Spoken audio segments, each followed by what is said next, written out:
5 اكلات بتتاكل على مستوى العالم. اكلات بمعنى يعني اي حاجه بتتحط في البوق، حاجه في الاكل، مش اللي هو مثلا وجبات، لا اكل.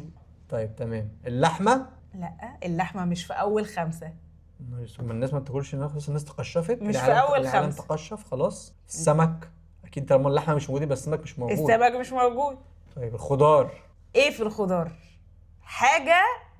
ما انت قلت لي عامه، انت قلت لي حاجه ماشي، عامه. بس هي انا قصدي يعني مش طريقه طبخ للحاجه دي. ايه هي بقى الحاجه دي في الخضار؟ حاجه في الخضار هي من اكتر، زي مثلا كوسه، فاصوليا، أيوة. حاجه كده يعني. حاجه شبه كده. ماشي. وبتتعمل بانواع كتير. البطاطس اكيد. البطاطس طبعاً. رقم 5 في القائمه. في 5؟ 5. المفروض تبقى رقم 1. لا، في طيب. حاجات تانية اكتر. في حاجه تانية خضار؟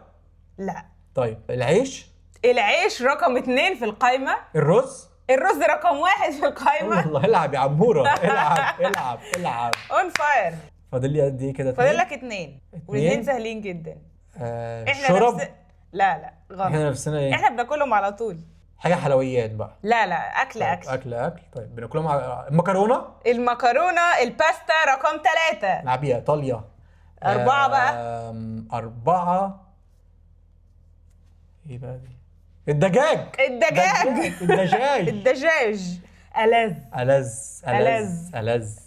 رقم 4 في القائمه الفراخ. قشطه. انا جوعت.